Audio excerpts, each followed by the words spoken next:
और अब वक्त हो गया है आज की पहली बहस का। आज का विषय क्या है कि क्या चुनाव के लिए कुछ भी करेंगे नेताजी। बीजेपी के एक नेता हनुमान को मुसलमान तो दूसरे नेता जाट बता रहे हैं। वहीं जिस देश ने नसीरुद्दीन शाह को स्टार बनाया, आज उन्हें उसी देश में डर लगने लगा है, अपने बच्चों की चिंता सताने लगी है। अब सवाल ये उठता है कि ये नसीर का डर है या ड्रामा। वही इस्लामी तालीम के लिए बने दारुल उलूम देवबंद ने एक और अजीबगरीब फतवा जारी कर दिया है। देवबंद के नए फतवे में कहा गया है कि मुस्लिम महिला एंकर स्कार्फ पहनकर बुलेटिन पढ़ें। इससे पहले फतवा जारी करके कहा गया था कि महिलाएं पुरुषों के साथ खाना ना खाएं। अब सवाल ये उठता है कि चुनाव आते ही ऐसे अजीबोगरीब फतवे क्यों आने लगते हैं, ऐसे अजीबोगरीब बयान क्यों आने लगते हैं। चर्चा के लिए हमारे साथ एक बड़ा पैनल मौजूद है, मैं उससे आपका तारुफ करवाऊं, लेकिन उससे पहले आप नसीरुद्दीन शाह का डर वाला बयान और हनुमान को मुसलमान बनाने वाले बीजेपी नेता बुक्कल नवाब को सुनिए। ये जहर फैल चुका है और इसको दोबारा इस जिन को बोतल में बंद करना बड़ा मुश्किल होगा। खुली छूट मिल गई है कानून को अपने हाथों में लेने की। कई इलाकों में हम लोग देख रहे हैं कि एक गाय की मौत को ज्यादा अहमियत दी जाती है एक पुलिस अफसर की मौत के बनिस्बत। मुझे फिक्र होती है अपनी औलाद के बारे में सोचकर, क्योंकि उनका मजहब ही नहीं है। मजहबी तालीम मुझे मिली थी और रत्ना को बहुत कम मिली थी, लेकिन मुझे थोड़ी ज्यादा मिली थी, उसको बिल्कुल भी नहीं। एक लिबरल हाउस होल्ड था उसका, और हमने अपने बच्चों को मजहबी तालीम बिल्कुल नहीं दी, क्योंकि मेरा यह मानना है कि अच्छाई और बुराई का मजहब से कुछ लेना देना नहीं है। अच्छाई और बुराई के बारे में जरूर उनको सिखाया, जो हमारे बिलीव्स हैं दुनिया के बारे में, वो हमने उनको सिखाए। कुरान शरीफ की एक आध आयत याद जरूर करवाई, क्योंकि मेरा मानना है कि उसका तलफ्फुज सुधरता है उसके रियाज से, जिस तरह से हिंदी का तलफ्फुज सुधरता है रामायण या महाभारत पढ़ के इन इट्स ओरिजिनल। और खुशकिस्मती से मैंने बचपन में अरबी कुरान शरीफ पढ़ी थी, कई आयतें मुझे अब भी याद हैं। उसकी वजह से मेरे ख्याल से मेरा तलफ्फुज है। तो फिक्र मुझे होती है अपने बच्चों के बारे में, क्योंकि कल को उन्हें कोई अगर एक भीड़ ने घेर लिया कि तुम हिंदू हो या मुसलमान, तो उनके पास तो कोई जवाब ही नहीं होगा। इस बात की फिक्र होती है कि हालात जल्दी सुधरते तो मुझे नजर नहीं आ रहे। इन बातों से मुझे डर नहीं लगता, गुस्सा आता है। और मैं चाहता हूं कि हर राइट थिंकिंग इंसान को गुस्सा आना चाहिए, डर नहीं लगना चाहिए हमें। हमारा घर है, हमें कौन निकाल सकता है यहां से। बिल्कुल सीधे तत्व है। हनुमान जी जो है वो हमारे हिसाब से वो मुसलमान थे, और मुसलमान थे इसलिए जो मुसलमानों में नाम रखे जाते हैं, रहमान है, फुरखान है, जीशान है, अरमान है, रेहान है, जितने भी नाम रखे जाते हैं पूरी लिस्ट है। कम से कम आपको दे देंगे 100 लोगों की, तो 100 मतलब भी नाम मिलेंगे आपको हनुमान जी पे ही जो नाम रखे गए हैं। कमाल है, अजीबोगरीब बयान है। अब इनको जो हनुमान जी है वो मुसलमान लगने लगे हैं। चलिए चर्चा की शुरुआत करते हैं। जो बड़ा पैनल मेरे साथ है, तारुफ कराती हूं आपका। विनीत गोयनका जी बीजेपी के लीडर है, मेरे साथ स्टूडियो में मौजूद है। मेहरुद्दीन रंगरेज साहब इस्लामिक स्कॉलर है। आचार्य शैलेश तिवारी जी हिंदू स्कॉलर है। Professor doctor GBR Shastri ji political analyst है, वो भी हमसे जुड़ेंगे। और कांग्रेस के रिप्रेजेंटेटिव ने आने से मना कर दिया, जबकि बयान देने में कांग्रेस के नेता भी कोई पीछे नहीं है। शुरुआत कर लेती हूं मैं विनीत गोयनका जी से।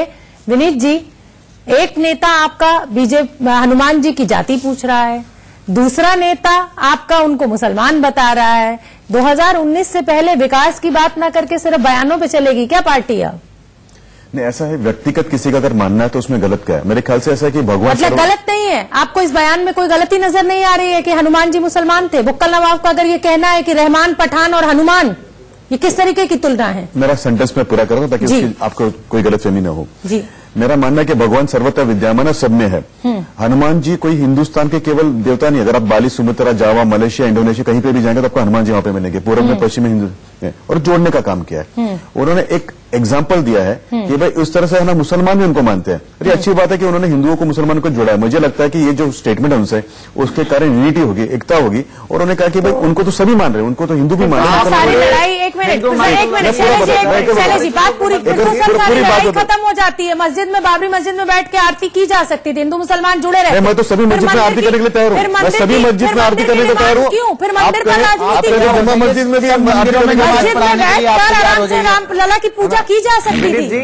मैं तो सभी मंदिरों, अगर इस बयान को आप हिंदू मुसलमान को लेकर देखते हैं, बात उसकी नहीं है। मेरे महाराज जी एक सेकंड, पूरा कर लेने देश का मुद्दा पूरा कर लेने दीजिए विनीत जी को। तो मेरा मानना ऐसा है कि मुद्दा ना हनुमान जी की जाति क्या, धर्म क्या, ये नहीं है मुद्दा। क्या पता कि फिरोज भाई का पोता, इटालियन नाना जी का नाती, अगर अपने आप को जनेदार ही बोल सकता है तो फिर हर कोई कुछ भी बन सकता है। अभी बताइए, फिरोज भाई का अगर ना कॉल ब्राह्मण हो जाए, एक बच्चे को संविधान ये अधिकार देता है कि वो कोई भी धर्म अपनाए या अपने माँ के रिलीजन को फॉलो करे या फादर को करे, वो नहीं पता। मैं पूछ रहा हूँ इटालियन नाना के नाती फिरोज भाई का पोता अगर कॉल ब्राह्मण हो सकता है तो हनुमान जी को कोई भी अपना सकता है। अच्छी बात है, अगर हनुमान को मुसलमान अपना रहे उसमें गलत क्या है, क्या जी? अगर इटालियन नाती जनता को पसंद नहीं आएगा तो नकार देगी। कम से कम आप तो हनुमान जी का धर्म और जाति मत डिसाइड कीजिए ना। मैं तो कह रहा हूँ सभी लोग मान रहे, अच्छी बात है। भगवान करे मुझे सभी को सद्बुद्धि आए।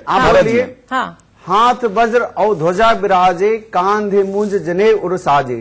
शंकर सुवन केशरी नंदन, तेज प्रताप महाजगबंदन। ठीक है। भगवान हनुमान जी वानर राज केसरी नंदन माता अंजनी के पुत्र थे।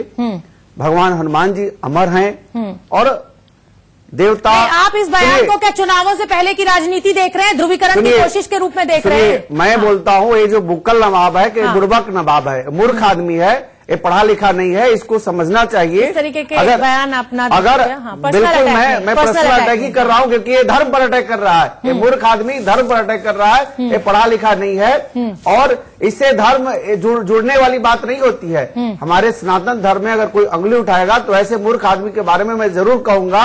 हनुमान जी आज के ज्योतिष काल गणना के अनुसार 17 लाख वर्ष पहले हनुमान जी का प्रादुर्भाव हुआ था। भगवान रुद्र के एकादश अवतार, भगवान शिव के एकादश अवतार थे। एक चीज और बताइए शैलेश जी, सिर्फ हनुमान जी को ही क्यों टारगेट किया जा रहा है? मतलब हनुमान जी की ही जाति, हनुमान जी ही मुसलमान, क्या ऐसा लग रहा है कि मोस्ट पॉपुलर गॉड जो है वो हिंदुओं के बीच में या मुसलमानों के बीच में वो हनुमान जी है? मैं बताऊं, आप देखिए 1947 में आजादी के मुसलमान भाइयों को उन्होंने प्लम्बर बना कर रखा है, इलेक्ट्रिशियन पढ़ने के लिए क्या पैसे की बात कर रहे हैं? भगवान बात तो दोनों ही मदरसाओं में रखा है, ना कि अच्छा एजुकेशन दोनों बराबर है, नेता दोनों बराबर है। मानेंगे उसको पढ़ाई करने के लिए मुसलमानों को बदला है। हर बात हिंदुस्तान के अंदर मुसलमान पर रखा पुत्र थे, केसरी नंदन थे, राजनेता लोग, नेता लोग, रोड छाप नेता लोग। अरे सर, ये प्रूफ नहीं करना है कि हनुमान जी क्या थे। शैलेश जी, कोई आपसे ये सर्टिफिकेट नहीं मांग रहा है कि हनुमान जी क्या थे। आप मुझे ये बताइए कि क्या ये ध्रुवीकरण की कोशिश है? पूरे सनातन धर्म के समाज के लिए है, पूरे दुनिया के लिए भगवान है और भगवान को जाति में नहीं बांटे जा सकते। अगर जातियों में बांटा जाएगा तो यह संकुचित विचारधारा का परिचायक होगा। वोट बैंक की राजनीति के लिए भगवान को कम से कम ना बांटे। ये बताइए कि अगर मुसलमान हनुमान जी को अपना देवता मानते हैं, अपना भगवान मानते हैं, अपना अल्लाह मानते हैं, देखिए एक तरफ है कांग्रेस जो सबको बांट रहा है और एक तरफ है कोई आदमी कह रहे कि हम उनको मानते हैं, उसमें बुराई क्या है? अगर खुश है, मैं कहता हूँ अगर इस तरह से सभी मौलवी ने मुलाओं ने कहा कि भाई सभी लोग का भगवान सेम है, उसमें दुख क्या है? दुख कहाँ पे पता है? 1947 में आजादी के बाद में सिखों पे दंगे कराएंगे आप, उसके बाद में आप भागलपुर में दंगे कराएंगे, मुसलमानों को अनपढ़ रखने की कोशिश कराएंगे, उनको जबरदस्ती मदरसा में भेजेंगे ताकि वो पढ़े नहीं। ये सारे कांग्रेस ने क्या सारे पर चर्चा होनी चाहिए ना कि हनुमान जी कौन है। जो व्यक्ति बटरिंग कर रहा है और पद प्रतिष्ठा कभी जिसकी कोई अस्तित्व नहीं है, कभी इस पार्टी में कभी उस पार्टी में पद के लालच लोलुपता के लेकर कहीं भाग रहा है, उसके लिए कोई धर्म ईमान नहीं है, उसके लिए कोई भगवान नहीं है। अगर भगवान को मानना है, हनुमान जी को मानना है, पूरे मैं बोलता हूँ सारे धर्म को लोग माने हनुमान जी, कोई सुखद बात है, बहुत अच्छी बात है, लेकिन उनको जाति में ना बांटे, कोई जाति में ना बांटे। और दलित बना दिया तो अब बुक्कल नवाब ने उन्हें मुसलमान बना दिया। मतलब 2019 के लिए नेता कुछ भी करेगा, 2019 के लिए नेताजी कुछ भी करेंगे। चलिए ठीक है, शुरुआत की है प्रोफेसर जीवीआर शास्त्री। नहीं है, आप सब लोग पूजा करो हनुमान जी के, सुखद भगवान होगी। हाँ। सब धर्म के लोग पूजा करें, ठीक है, सब लोग माने। ये क्या बात है, सब धर्म के लोग कैसे हनुमान जी की पूजा कर लेंगे? सब अपने अपने भगवान की पूजा करेंगे ना। आप रुक जाइए, शांत हो जाइए, बहुत हो गया, कोई भाषणबाजी नहीं, शांत हो जाइए। प्रोफेसर डॉक्टर जीवीआर शास्त्री, 2019 के लिए नेताजी कुछ भी करेंगे, बुक्कल नवाब ने हनुमान जी को मुसलमान बना डाला है। पठान और रमजान और हनुमान सब बराबर, कुछ भी अलंकारों का इस्तेमाल कर लिया है, अनुप्रास अलंकार। ये आस्था जो है सब, ये आस्था नहीं, ये आस्था जो है अभी सबकी अपनी अपनी घर की तक सीमित रखना चाहिए। इन्होंने चौराहे पे खड़े करने की कोशिश कर रहे हैं। वो जब जनेऊ पहन के घूमते हैं यहाँ पे फिरोज भाई के, तब तो आपने ये बोला नहीं, जनार्दन है, तब तो आप कहाँ थे? सरकार बनाने के लिए इटालियन नाना जी के नाती से बोल रहे थे, तब थे नहीं। राजनीतिक मुद्दा मत बताइए, हनुमान जी जो है तब तो आप उनको बोल रहे थे कि नहीं, ही इज टॉकिंग अपनी बात पूरी कर लेंगे शैलेश जी, उन्हें अपनी बात पूरी कर ले। GVR Shastri, doctor GVR Shastri अपनी बात पूरी कीजिए। डॉक्टर शास्त्री प्लीज इंटरफेयर ना करें बीच बीच में, एक एक। अरे शैलेश जी, आप तो अपने आप को स्वामी कहते हो, और शैलेश जी आपकी कितना करेक्ट है आप बीच में बोलना। आप एक स्वामी, आप पेशेंसी से आप बोलिए, आप अपनी बात पूरी कीजिए, अपनी बात पूरी कीजिए। रुकिए शैलेश जी, नहीं रहो। हाँ ठीक है, बोलिए। बीच में बोलते अरे आपके पास है, इस तरीके से चलता है क्या? रोका है बोलने से, आप बोलिए। बोलिए डॉक्टर शास्त्री। तो आप क्या 2019 के लिए नेता कुछ भी करेंगे? ध्रुवीकरण की कोशिश के रूप में देखते हैं आप ऐसे बयानों को? शास्त्री साहब एक सवाल का जवाब दे दीजिए, क्या सही है क्या फिरोज भाई के पोता है जो इटालियन नाना का नाती है, वो तो अपने आप को जने दौरी बोले, वो सही है क्या? सुन लीजिए, ये बताइए सही है क्या बात? तो मतलब आप राहुल गांधी की तुलना हनुमान जी से कर रहे हैं? छोटे से मन को मतलब अगर वो अपने को इटालियन नाती कुछ भी प्रूफ कर रहे हैं तो आप उसको हनुमान जी से कंपेयर कर देंगे, आप ये कहना चाह रहे हैं विनीत जी? एक मिनट डॉक्टर शास्त्री, आप अपनी बात पूरी कीजिए। मेरा सवाल आपसे यह है कि 2019 में इस तरह के बयान क्या ध्रुवीकरण की कोशिश है? अपनी बात तो करने दीजिए ना। हाँ, बोलिए। आपने एक बात मेरे से पूछ लिया तो कम से कम 1 सेकंड का टाइम दीजिए और जवाब बोलिए सर। इन्होंने सबने अपना ओपनिंग रिमार्क्स तो दिया है ना। 70 साल आप ही रुक जाइए। जो आस्था जो है अपनी घर की तक सीमित है, इन्होंने चौराहे पे खड़े कर दिया। चौराहे पे खड़े करने की कोशिश चल रही है, लेकिन इनको जनता की जनार्दन ने जो सरकार बनाने के लिए बीजेपी को दिया है डेवलपमेंट अपलिफ्टमेंट, वो डेवलपमेंट अपलिफ्टमेंट है, कहीं पे कहीं कुछ दिखता नहीं है। इनको सवाल जवाब डेवलपमेंट अपलिफ्टमेंट का है। इनको हनुमान जी में कोई और दिखता है और कहीं और कोई दिखता है। कल सुबह बोलेंगे किसी और में कहीं दिख रहा था, इसी के ऊपर जवाब देंगे, इसी के ऊपर बहस करेंगे। गेट के ऊपर डेवलपमेंट अपलिफ्टमेंट का इनके पास समय नसबंदी किया गया था, तब आप इनके पास समय नहीं है। इनके पास समय नहीं है। अम्बेडकर के सामने कांग्रेस के किसान जो है, फार्मर जो है, आप कहाँ थे? सुसाइड कर रहा है। ये फार्मर लोन के बारे में बात नहीं करेंगे, ये फार्मर लोन के बारे में बात नहीं करेंगे। पाबंदी है, मुझे हेडलाइंस के लिए रुकना पड़ा। जीवीआर शास्त्री पॉलिटिकल एनालिस्ट हैं। रंगरेज जी, आपको चर्चा में शामिल करना चाहूंगी। दारुल उलूम अजीब अजीब बयान दे रहा है कि न्यूज एंकर जो है वो स्कार्फ पहनकर बुलेटिन करें। आप शादी में महिला और पुरुष एक साथ खाना नहीं खा सकते हैं, कोई भी धर्म हो। कोई हनुमान जी की जाति और धर्म की बात कर रहा है तो उधर दारुल उलूम अपने अपने दावे कर रहा है। क्या लग रहा है, सब कुछ 2019 के लिए?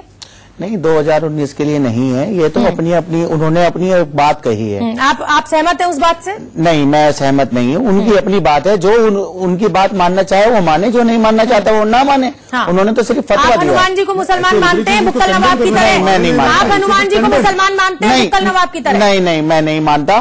भगवान, ये जो हमारे जो हनुमान जी हैं ये सभी के भगवान हैं, ऐसा कुछ नहीं है, मगर हम तो उनकी इज्जत और उनका सम्मान करते हैं। ठीक है विनीत जी, आपसे मेरा सवाल ये उठता है कि आपने हनुमान जी की जाति पूछी, किसी का गोत्र पूछा, जवाब जनता ने आपको दे दिया। अब आपके फिर से ये जो नेता हैं इस तरीके के बयानबाजी कर रहे हैं, क्या नुकसान की चिंता नहीं है? 2019 में लोग आजिज आ चुके हैं, अब लोगों को अब असली मुद्दों पर बात करने की चाहत है। ये जो देवान जैसे ग्रुप्स हैं, कल्ट्स हैं, ये तो धर्म के भी नहीं है, देश के भी नहीं है, और इनसे हमने सबने वाकिफ नहीं रहना चाहिए। मैं आपको एक बात बताऊं कि फ्रीडम ऑफ एक्सप्रेशन में ना बहुत उनका अहम योगदान था। तो अहम योगदान थे तो कुछ भी करने की आजादी अब मिल जाती है। नहीं, अगर आपने आजादी में काम किया तो आगे आप कुछ भी करके समाज को बांटेंगे, महिला पुरुषों को बांटेंगे। आपको बताना, मानना ना मानना ये आपके हाथ में। नहीं, बताना क्या होता है? ये वाहियात बात बताना कि महिला और पुरुष एक साथ खड़े होकर खाना नहीं खा सकते। अब वो डिसाइड करेंगे कि महिला न्यूज एंकर क्या करेंगे। इसको क्या आप दारुल योगदान था देश की आजादी में दिलाने में? इससे कोई मतलब नहीं है। विनीत जी, राजस्थान, मध्य प्रदेश, छत्तीसगढ़ में जनता ने अपना फैसला सुना दिया। हनुमान जी की जाति में लोगों को कोई दिलचस्पी नहीं है। गोत्र किसका क्या है इसमें लोगों को कोई दिलचस्पी नहीं है। किसानों की बात कीजिए, युवाओं की बात कीजिए। 2019 के लिए डर नहीं लग रहा है देवबान के अंदर। ये देखिए, आप देवबान को छोड़िए, मेरे सवाल का जवाब दीजिए आप। किसी इलेक्शन में 4 वोट हमने कमी पा ली है और अगर चीज करके दी तो उसके कारण हमारा कोई तत्व खत्म हो गया, ये नहीं है। राहुल गांधी जी जब अध्यक्ष बने थे, उनके वाइस प्रेसिडेंट बने थे कांग्रेस के, तब उनके बाद 14 स्टेट से 14 राज्यों में उनकी सरकार थी। आज उनकी सरकार केवल 6 राज्यों में। इसका मतलब ये कहें कि जहां जहां पैर पड़े संतों के वहां बंटाढार 3 राज्यों उन्होंने जीते, लेकिन मिजोरम हारा। इसकी उन्होंने जिस तरह से वो हारे हैं। आप तो पॉलिटिकल एनालिस्ट है, आपको इतना क्यों लग रहा है? जवाब तो मैं आपको देता हूं। ऐसा है, अब हम बात नहीं लेके जा पाए लोगों तो हम लेके जाएंगे, लेकिन देवबान जैसे फर्जी कर्ज को हम एक्सपोज करेंगे। क्या किसान देश के लिए इनकम जनरेट करता है या रेवेन्यू जनरेट करता है? ये बताओ ना, ये बताओ ना। कौन शास्त्री जी 70 साल तक हमने उसी किसान के मुंह से निवारण छीन के खाया। शर्म आनी चाहिए आप लोगों को। किसान की जो स्थिति ना वो 70 साल का अपने कुशासन के कारण है। गांधी परिवार ने जो अगस्ता के अंदर फ्रॉड किया, बोफोर्स में जो फ्रॉड किया, उससे कारण हुआ है। आप एक बात बताइए, केवल हिंदुस्तान का प्रधानमंत्री फिरोज भाई का ससुरा बनेगा, फिरोज भाई की पत्नी बनेगी और फिरोज भाई का पोता बनेगा, कोई और इंसान नहीं बनेगा। केवल आपको फिरोज भाई के रिश्तेदार मिले, रिश्तेदार मिले। जवाब नहीं, क्या क्वालिफिकेशन है?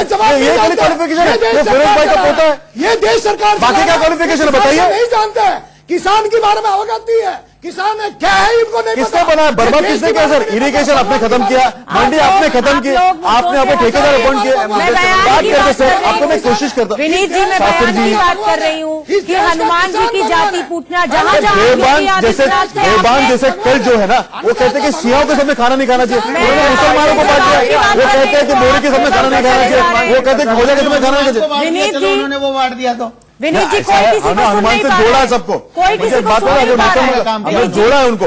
अरे यहाँ आप देखिए, बेशर्मी की बात है। मामा नहीं लेके जाए, ब्राइड करो भी टेकन बात। विनीत जी, जहाँ जहाँ आपने योगी आदित्यनाथ को इस्तेमाल किया, अरे सुन लीजिए, पता ही नहीं है क्या कहना है क्या नहीं कहना है। जहाँ जहाँ आपने योगी आदित्यनाथ, राहुल गांधी के ऊपर जमता है, मेरे पर नहीं जमता है। सर आपको, विनीत जी, आपको कुछ भी जवाब देना है, विनीत जी आपको कुछ भी जवाब देना है तो आप सवाल पूछ लीजिए। आप राहुल गांधी से भी बड़े हो, जरूरत नहीं। आप तो राहुल गांधी से भी आगे निकल गए। आपकी पूरा पार्टी राहुल गांधी से भी निकल गए आगे। नहीं, आप मान रहे कि राहुल गांधी जी कहीं तो गड़बड़ कर रहे हैं, आप ये बात मान रहे हैं मतलब? विनीत जी, अब राहुल गांधी से अगर हम वापस लौटें चर्चा पर तो मेरा सवाल, कोई भी काम है पहले ये बताओ, देश को ये बताओ किसान क्या इनकम जनरेट करता है? खड़े क्यों हो रहे हैं? बैठे रहिए आराम से, गुस्से में क्यों इतना आ रहे हैं सर? चर्चा चल रही है, आराम से रहिए। विनीत जी, जो मैं सवाल आपसे पूछ रही हूँ सर, उसका जवाब दीजिए। मैं कहीं खड़ा नहीं हूँ शोभना जी, कोई खड़ा भी नहीं हो। मैं सवाल पूछ रहा हूँ, जवाब नहीं दे पा रहा है। ठीक है, जब विनीत सवाल मेरे से पूछ रहा था, आपने वो टोका नहीं है। आप मुझे क्यों टोक रहे हैं? मेरी चर्चा को बिल्कुल डिरेल कर दे रहे हैं। कृपया दर्शकों के समय की कीमत को समझें। विनीत जी, मेरे सवाल का सीधा जवाब दीजिएगा। मेरे सवाल का सीधा जवाब ये है कि आपने योगी आदित्यनाथ से जहां जहां चुनाव प्रचार कराया, वहां वहां आपको मुंह की खानी पड़ी। हनुमान जी की जाति पूछ के आपका काम नहीं चला, गोत्र को लोगों ने सराहा नहीं। अब बुक्कल नवाब के इस तरीके के बयान क्या 2019 के लिए आपके लिए घातक नहीं होंगे? मैडम ये बोलना एकदम गलत होगा। या ये ध्रुवीकरण की कोशिश है? योगी जी एक मुख्यमंत्री, जवाबदार मुख्यमंत्री, उनके आने के बाद अगर वहाँ पे लॉ एंड ऑर्डर सिचुएशन आपने देखा यूपी में तो बहुत अच्छा हुआ। दूसरी सर, 10वीं कक्षा की लड़की को 2 दिन पहले जला दिया गया, अभी तक पकड़ में नहीं आए शैतान। आपके एसएचओ को मार दिया भीड़ ने, अभी तक आप पकड़ नहीं पाए। ऐसा है कि गो हत्याओं के जो दोषी थे उनको भी पकड़ा और मतलब आप ये मैसेज देना चाह रहे हो उत्तर प्रदेश में कि अगर इस तरीके की भीड़ नहीं करती हो तो पुलिस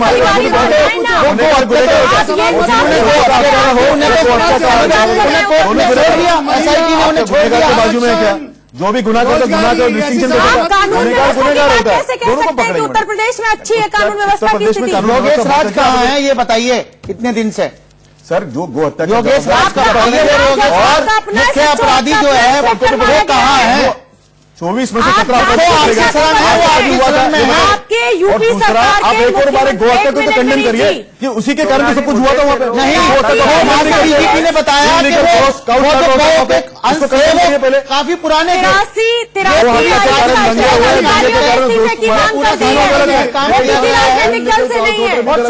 सुबोध कुमार जो इंस्पेक्टर साहब को जो मारा गया है उनका रोल अखलाक केस से इन्वॉल्व था, इसलिए उन्हें मारा गया। Follow law. विनीत जी आप उत्तर प्रदेश की प्लीज कानून व्यवस्था की वो मत वकालत मत कीजिए, बहुत बुरी हालत है।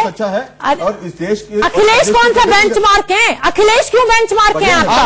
अखिलेश खराब था जब भी तो आपको वोट दिया लोगों ने वहाँ की। अखिलेश को क्यों बेंचमार्क? आप अपना बेंचमार्क अपना बनाइए लैंडमार्क। अयोध्या नगरी में जाइए, जो वहाँ पे साफ सफाई आपको मिलेगी, पहले नहीं मिली थी। बिल्कुल जैसे वो अयोध्या बना है। उत्तर प्रदेश का नाम क्या है? अयोध्या है। उत्तर प्रदेश का नाम क्या है? एक शहर अच्छा कर लेने से क्या पूरा प्रदेश अच्छा हो जाता है? मार दिया आप लोग डिरेल कर रहे हैं, कभी किसी को मार रहे हैं, बहस को डिरेल कर रहे हैं, बहस को आप डिरेल कर रहे हैं। अपनी बात, हाँ गो हत्या को तो अपने पूरा करिए अपनी बात, फिर मैं डॉक्टर शास्त्री का रुख करूंगी। विनीत जी जो मेरा सवाल था, इस तरह के बयान क्या आपको 2019 के लिए नहीं लग रहा है कि नुकसान पहुंचाएंगे? राजनीति के अंदर अपनी बात रखने का मौका सभी को मिलता है। अगर कोई जनेऊ पहन के बाहर घूमता है तो अपनी बात रखने का मौका मिलता है। हम 3 स्टेट हारे, हमको तकलीफ हुई है, हम उसका चिंतन और मनन करेंगे। लेकिन राहुल गांधी जी के नीचे 14 स्टेट में राज करने वाली कांग्रेस 8 स्टेट में बन गई है। पंडित नेहरू जी की कांग्रेस जो है अब रीजनल पार्टियों के ना हाथ जोड़ रही है कि भाई हमारे साथ में आप जुड़ जाइए, तो उनको ना आप नहीं जोड़ रहे हैं, आप नहीं कर रहे हैं, ऐसा है आप कोशिश नहीं कर रहे हैं, बिहार में आप कोशिश नहीं कर रहे हैं। ठीक है, देखिए ऐसा गरीब माँ को 5 करोड़ गैस कनेक्शन हमने दिया, 18,000 गाँव में इलेक्ट्रिसिटी का कनेक्शन हमने दिया, ऐसा डायरेक्ट बेनिफिट ट्रांसफर हमने दिया। आपको बात बता देता हूँ मैं आपको, यहाँ पे रोड भी तो हमने बनाई है, कांग्रेस ने बनाया, पैसा खाया। शांत हो जाइए डॉक्टर शास्त्री, विनीत जी शांत हो जाइए। डॉक्टर शास्त्री बोलिए, अपनी बात करिए। डॉक्टर शास्त्री 2019 के लिए क्या ये बयान नुकसान पहुंचा सकता है बीजेपी को? 2 सवाल पूछूंगा जी। नहीं सर 70 साल राज आप करके सवाल मेरे से करके पूछिए सर, मैं जवाब दूंगा। जवाबदार तो मैं हूँ, मैं जवाब दूंगा। आप लोग तो सवाल नहीं मानती है बीजेपी अन्नदाता को, ये किसान अन्नदाता को भगवान मानती है, नहीं मानती है बीजेपी? अरे आप लोग अन्नदाता के नाम पर सिर्फ राजनीति करते हैं, चाहे कांग्रेस पार्टी हो चाहे बीजेपी हो, आप लोग अन्नदाता के नाम पर राजनीति करते हैं। अगर राजनीति ना करते होते तो इतने सालों में हालात ठीक हो जाते। बदतर हो रहा है हमारा देश। किसान की तरफ से बात कर रहा हूँ, किसान की तरफ से बात कर रहा हूँ। 2019 के लिए ध्रुवीकरण आपको हाथ जोड़ के पूछता हूँ, स्वामीनाथन कमेटी रिपोर्ट कब आया था? शास्त्री जी स्वामीनाथन रिपोर्ट कब आई थी? आपने लागू क्यों नहीं की? अन्नदाता मानती है सर, स्वामीनाथन रिपोर्ट कब आई थी? विनीत जी आप कर देते लागू, हमने लागू किया मैंने यूरिया की कीमत 600 रुपए बढ़ाई है, के बाद भी यूरिया की चोरी नहीं हुई है। यूरिया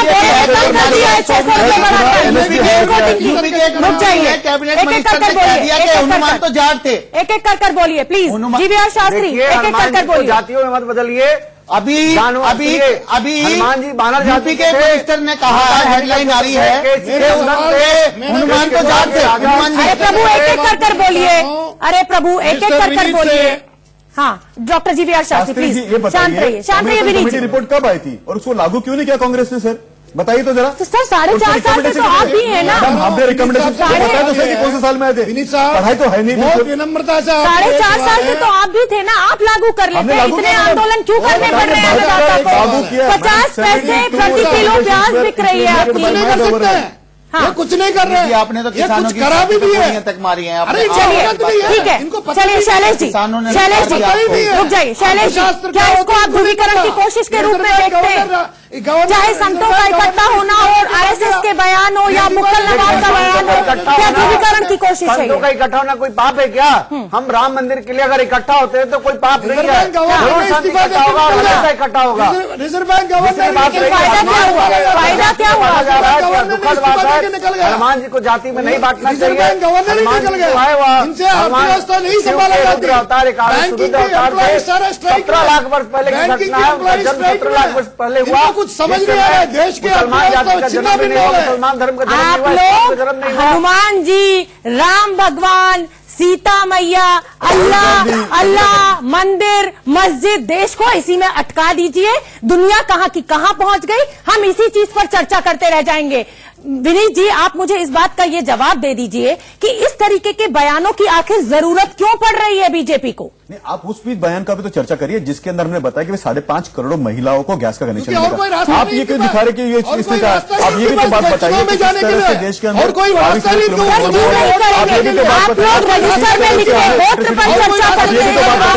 बहन का ऑपरेशन 1.5 लाख रुपए में होता था, वो 52,000 आपको एक और बात बताता हूँ कि जहाँ पे किसी गरीब महिला को पढ़ाई करने के लिए पैसा नहीं था, बिजली के लिए पैसा नहीं था, उसे इसी नरेंद्र मोदी ने दिया। इसकी चर्चा आप लोग जब प्रमोट करेंगे इस तरह की चीजों को तो बोलिए ना, दोनों लोग साथ बोलेंगे कैसे? फिर से बताता हूँ आपको शास्त्री जी, आपकी जानकारी की बताता हूँ। 70 साल के बाद में 18,000 गाँव में पहली बार बिजली गई, ये नरेंद्र मोदी जी ने दिया। 70 साल के बाद में 5.5 करोड़ रुपए लगा। हमने दिया मैटरनिटी लीव जो पहले 3 महीने की थी उसको 6 महीना किया गया। किसने किया? नरेंद्र मोदी जी ने किया। जानकारी है। आपको पता है कि टैक्स पेयर कितने थे पहले? 2.8 करोड़ से बढ़ के इतना संख्या क्यों हुआ? क्योंकि नरेंद्र मोदी जी वहां पे आए थे। जानकारी आपको रहने दीजिए। जहां इनको पाकिस्तान पहले ठोकता था उसी के घर में जाके अब हमने सर्जिकल स्ट्राइक किया, इसके बारे में चर्चा करते हैं। डॉक्टर जीवीआर शास्त्री, थोड़ा सा मुद्दे से हटती हूं। कृषि को कोई पढ़ाई नहीं है। Doctor GVR Shastri, Swaminathan report कब बनी, उसमें कितने रिकमेंडेशन थे? सर बताइए कितने रिकमेंडेशन थे, सर बताइए। और हमने कितने रिकमेंडेशन बनाए, सर बताइए। डॉक्टर जीवीआर शास्त्री, थोड़ा सा मुद्दे से 89 कोल्ड स्टोरेजेस बनाए सर 1 बिलियन रुपीज के अंदर, ये तो बताइए सरकार। रुक जाइए प्रभु। डॉक्टर जीवीआर शास्त्री, थोड़ा सा मुद्दे से हटती हूँ, कांग्रेस और बीजेपी से बाहर निकलती हूँ। नसरुद्दीन शाह ने एक बयान दिया कि उन्हें डर लगता है या उन्हें गुस्सा आता है। आपको क्या ये बयान सही लगता है कि महज 3-4 जो घटनाएं देश में बुरी हुई, भीड़तंत्र ने जो हिंसा करी, उससे इस तरीके का मैसेज पूरे देश को उसमें लपेट लेना और ये कहना कि इस देश में गुस्सा आता है, डर लगता है, लोगों को कानून अपने हाथ में लेने की आजादी है, क्या इस बयान को आप सही मानते हैं? जवाब दीजिए। वहां पे आचार्य शैलेश जी बैठे हैं। यदा राजा तदा प्रजा, यदा राजा तदा प्रजा, ये जैसा राजा का व्यक्तित्व रहेगा, जिस यदा राजा तदा प्रजा, यदा राजा तदा प्रजा, ये जैसा राजा का व्यक्तित्व रहेगा, जिस जैसा क्या अटल बिहारी वाजपेयी को राजधर्म सिखाने की क्या जरूरत पड़ेगी थी मोदी जी को गुजरात चीफ मिनिस्टर में जब था, वही दुस्थिति थी। यदा राजा तदा प्रजा है। वो शैलेश जी से पूछे, बहुत अच्छी तरह विस्तार से बताएंगे इस बात। ठीक है जीवीआर शास्त्री। शैलेश जी, एक मिनट, शैलेश जी को मुझे, हाँ शैलेश जी, क्या महज 3-4 घटनाओं से हम पूरे देश का अंदाजा? अब शांत तो हो जाइए अगर आपने शैलेश जी से पूछा है तो। फिल्मी लोगों का कोई जाति और कोई धर्म नहीं होता, कोई ईमान नहीं होता। ये लोग नाचने गाने वाले लोग हैं, लोग भड़का रहे हैं देश में। और नसरुद्दीन शाह का क्या कैरेक्टर है सब लोगों को पता है, किस तरह नाचता गाता व्यक्ति है, और लोगों को बरकरार रहा है। ये क्या बात हुई? नाचता गाता क्या व्यक्ति है? वो कलाकार है और एक्टर है। वो इस देश में सब लोग शांति से रह रहे हैं और ऐसे लोग जो मीडिया से गौन हो जाते हैं, अपने आप को मीडिया में आने के लिए ऐसी बातें बोल देते हैं जिससे अरे लगातार उनकी फिल्में रिलीज हो रही है। शैलेश जी, इस तरीके की बातें मत कीजिए। और नाचने गाने को तो आपने इतना छोटा बना दिया। रुक जाइए, ये गलत बात है। सीरियस बात होता है सर। जी विनीत शास्त्री जी, एक सीरियस बात होता तो प्लीज इंटरप्ट मत करिएगा। हाँ, ये नसीरुद्दीन शाह कहाँ था जब 1984 के दंगे हुए थे? ये कहा था जब संजय दत्त को बंदूक के साथ में पकड़ा गया था? ये कहा था जब बंबई के अंदर 26/11 के अंदर बम ब्लास्ट हुए थे? ये कहा था जब महेश भट्ट का बेटा हैडली जो था वो रेकी करके आतंकवादी को? नसीरुद्दीन शाह कौन है? महेश भट्ट के पिक्चर मांगते हैं जिसका बेटा आतंकवादी है, ये संजय दत्त के साथ काम करते जो आतंकवादी है। ये कहा 1930 करोड़ की आबादी को रिप्रेजेंट करने वाला मोदी जी है। सर, इस तरीके के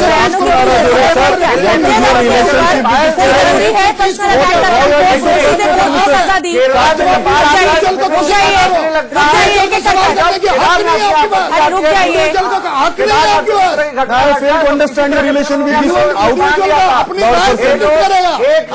रखने के बाद आपको ये भी नहीं पता। डॉक्टर जीवीआर शास्त्री, आपके रहते मैं बहुत परेशान हो जाती हूँ। आप बोलने नहीं देते हैं सर किसी को भी। आपने सवाल पूछा, विनीत जी जवाब दे रहे हैं, शैलेश जी दे रहे हैं। अगर एक एक कर बोलेंगे तो दर्शक समझ पाएंगे। अगर हम सब एक साथ चालू हो जाएंगे तो कुछ नहीं होगा। विनीत जी, हाँ, टेररिस्ट संजय जी जब उनके पास बंद था तो उनके हाथ में वो पिक्चर क्यों करते हैं? तब उन्होंने स्टेटमेंट नहीं दिया कि देश में तकलीफ है। जब 26/11 के अंदर हिंदुस्तान के लोग मर रहे थे, उनके मित्र भी उसमें मरे थे, तब तो उन्होंने कहा नहीं। सवाल ये है कि क्या 3-4 घटनाओं से आप पूरे देश को लपेटे में ले सकते हैं? लेफ्ट लीनिंग कुछ लोग हैं जो कांग्रेस स्पॉन्सर्ड है, इनको 4 महीने पहले ही पेट में ना गड़बड़ होती है। नहीं, वो आपकी पार्टी में भी है, वो चुनाव आए नहीं आने लगे, चुनाव आए नहीं कि बयानबाजी शुरू हो गई, मंदिर बनाना नहीं है, राम भगवान से कुछ लेना देना नहीं है, लेकिन बयान जैसे ही चुनाव आते हैं तभी आप लोगों को जाति, धर्म, मंदिर, मस्जिद और गोत्र याद आ जाता है। चलिए ठीक है, आप सभी मेहमानों का बहुत बहुत धन्यवाद पहली बहस में मुझसे जुड़ने के लिए। और हम अपने दर्शकों को बता दें कि रोज एक बड़े मुद्दे पर हम ये पहली बहस लेकर आते हैं, रोज हमारे साथ एक बड़ा पैनल होता है और चर्चा करते हैं हम।